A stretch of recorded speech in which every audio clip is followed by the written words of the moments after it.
Assalamualaikum warahmatullahi wabarakatuh.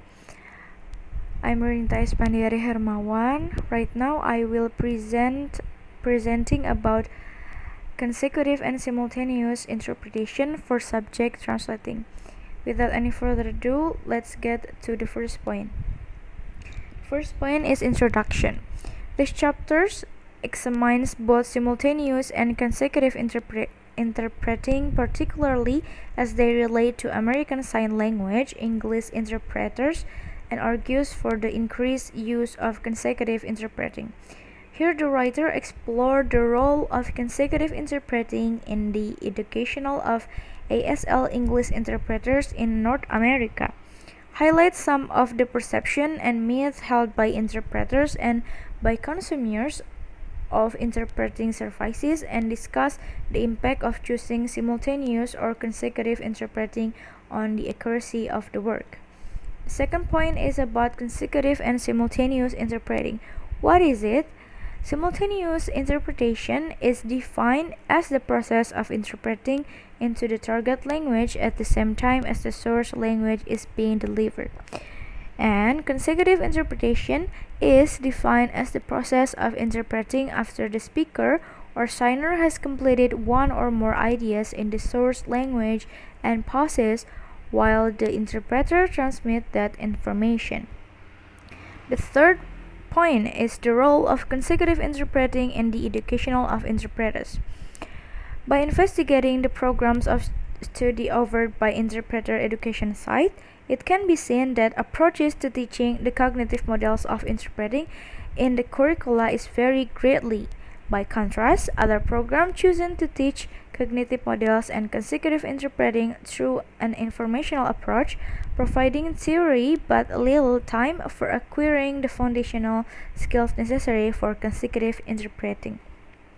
Several problems arise for educational programs that do not thoroughly address cognitive models of interpreting or that teach consecutive interpreting primarily through an informational approach. This pedagogical approach can lead to difficulties that include the following. The student approach interpretation as a transcoding activity, looking for the sign choice that may reflect a particular word. The second, students who lack a thorough grounding in consecutive interpreting immediately begin interpreting in a simultaneous mode. Students are unaware of the benefits of consecutive interpreting. The fourth point, myth and perception. Some interpreter education programs dismiss the importance of consecutive interpreting. For example, one of the prevailing myths in the field is that if an interpreter interprets consecutively, it is an indication that she is less skilled than an interpreter who uses simultaneous interpretation. This belief, myth, and misperception that have in many ways shaped the field are slowly being challenged through professional dialogue among practitioners and educators, through research findings that support the need for consecutive interpreting, and by interpreter education programs that include consecutive interpreting skills as a core skill set, not just as a skill set that supports simultaneous interpreting. The fifth point is models of interpreting and their role in consecutive interpreting. Pockhacker provide us with an excellent overview of the theoretical and methodological paradigms that have shaped interpretation research and interpreting models. In his text introducing interpreting studies, Pockhacker reminds us that no single model can illustrate interpretation as a whole. Given the numerous models and orientation of study that are prevalent in the field of interpreting, what are the benefits of using models in interpreter education programs, and how do these models reinforce consecutive interpreting skills?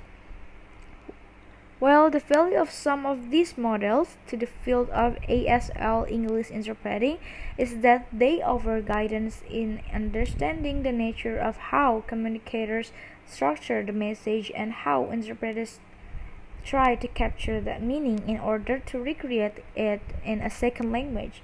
They also offer us insight into how interpreters can practice the cognitive subtasks of interpreting so as to develop the short and long-term memory and analysis skills needed to produce accurate target text. This is our step of a meaning-based interpreting model. The first is assess contextual factors and monitor process. The second is comprehend source language message. The third is apply contextual and linguistic schemas and select simultaneous or consecutive interpreting. The fourth is formulate equivalent message. The fifth is produce target language interpretation. And these are a meaning-based model of interpreting and consecutive interpreting and sign language interpreters. The steps of the meaning-based interpreting model include assess contextual factor and monitor the process, comprehend source language message, apply contextual and linguistic schemas and select simultaneous or consecutive interpreting, formulate equivalent message, produce target language interpretation.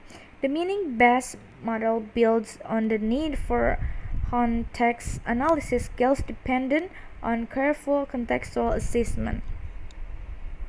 Meanwhile, consecutive interpreting and sign language interpreters allows for the conveyance of the source message content as well as critical information conveyed in the structural elements of that message that are not contained in the word, such as pauses, tone of voice, and stress, and etc.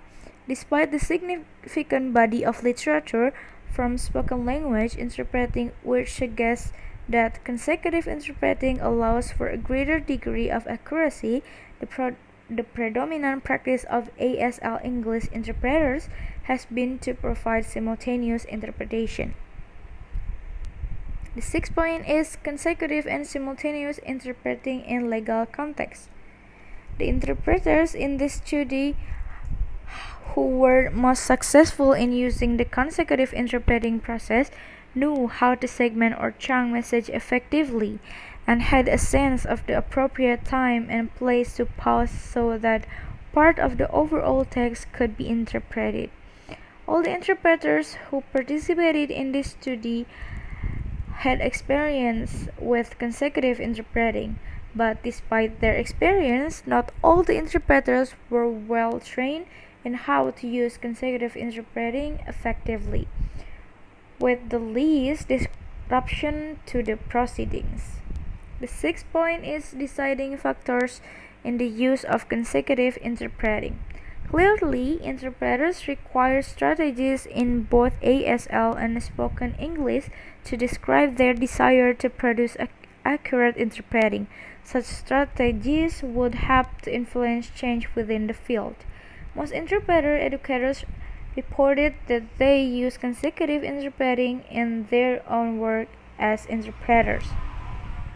Interpreters who successfully use consecutive and simultaneous approaches to interpreting are those who practice these things.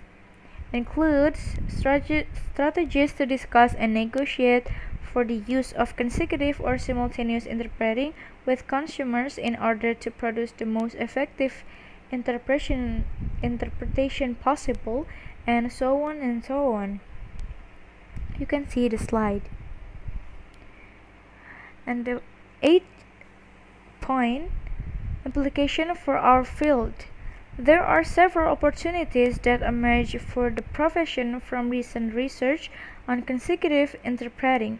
Educators and students have opportunities to explore methods of integrating research into the classroom, bringing new awareness of the role of cognitive models of interpreting and of consecutive interpreting as part of the critical skill set that interpreters require throughout their careers. Our goal must be to apply the knowledge that research bring us to our work as interpreters, and to question our motives for valuing one mode of interpretation over another. The conclusion is, it is clear from the literature that there are advantages to teaching consecutive interpreting as a distinct skill set that will be needed throughout the career of a sign language interpreter. Preliminary results from the study of courtroom interpreting demonstrate that interpreters can and do successfully employ both consecutive and simultaneous interpreting within an interpreted event. Maybe enough for my presentation. See you in the next video, and thank you for watching. Assalamualaikum warahmatullahi. Thank you for your nice attention. Assalamualaikum warahmatullahi wabarakatuh.